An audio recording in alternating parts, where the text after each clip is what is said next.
ડભોઈમાં ગૌરી વ્રતના બીજા દિવસે કુંવારિકાઓએ ગૌરમાની પૂજા અર્ચના કરી હતી તો શિવાલયોમાં ભગવાન શિવની પૂજા અર્ચના કરી હતી। ગૌરી વ્રતની શરૂઆત થઈ ગઈ છે ત્યારે સમગ્ર ભારત વર્ષની કુંવારિકાઓ સતત 5 દિવસ સુધી અલોણા વ્રતની સાથે મીઠા વગરનો ખાઈને ઉપવાસ કરી રહી છે। ત્યારે ડભોઈ નગરમાં પણ અનોખી રીતે કુંવારિકાઓ આ વ્રતની ઉજવણી કરતી જોઈ શકાય છે। 5 દિવસ ડભોઈ પોલીસ દ્વારા ગૌરી વ્રતને લઈને પૂરતો બંદોબસ્ત પણ ગોઠવવામાં આવ્યો છે। ત્યારે વ્રતના આજે બીજા દિવસે કુમારિકાઓએ શિવજીની પૂજા કરવા ત્યારે વ્રતના બીજા દિવસે આજે કુમારિકાઓએ શિવજીની પૂજા અર્ચના કરી હતી, જેને લઈને શિવાલયોમાં ભારે ભીડ જોવા મળી હતી।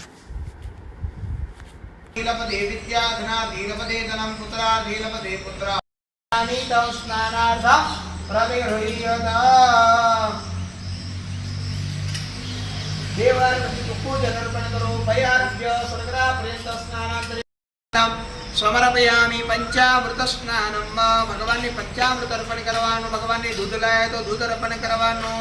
सूरत बुधभावम वीर्यवर्धनम शुभम आचमनम भगवान ने अर्पण कर देवानो। आचमनम समर्पयामि हर जल पकड़वानो, भगवान ने सर्वतीर्थ स्नान करावानो। गंगा सरस्वती रेवा पयो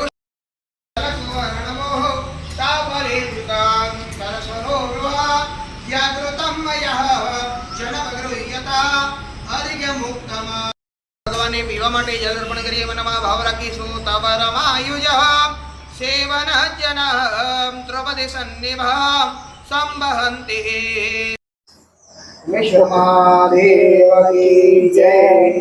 નમસ્કાર, આજરોજ દર્ભાવતીની ભક્તિ ભાવવાળી જનતાને જણાવું કે ગૌરી વ્રતનો પ્રારંભ થઈ ચૂક્યો છે। સર્વે ગૌરી વ્રત કરનારી કન્યાઓ તેમને મનવાંછિત ફળની પ્રાપ્તિ થાય અને શિવજી જેવા પતિ મળે એવી કામના કરે છે।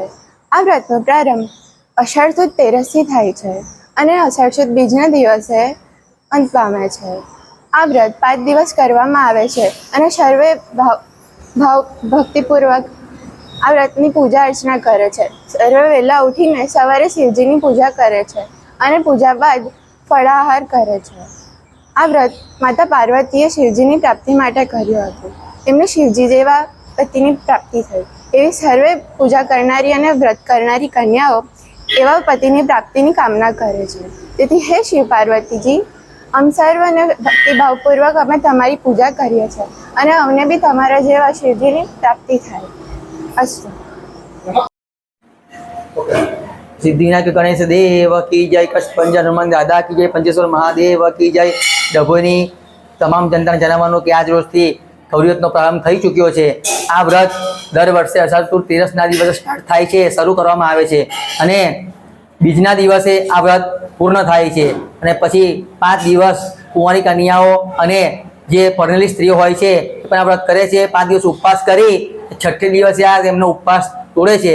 ડભોઈના જેટલા પણ મહાદેવજીના મંદિર છે તમામ મંદિરોમાં આ વ્રત ભક્તિભાવપૂર્વકથી ઉજવવામાં આવે છે અને દર વર્ષ પ્રમાણે વર્ષો વર્ષ આ વ્રત ભગવાનનું ઉજવાતું રહે, ભગવાનનું આટલું કાર્ય થાય એવી પ્રભુને પ્રાર્થના કરું છું। પંચેશ્વર મહાદેવ કી જય।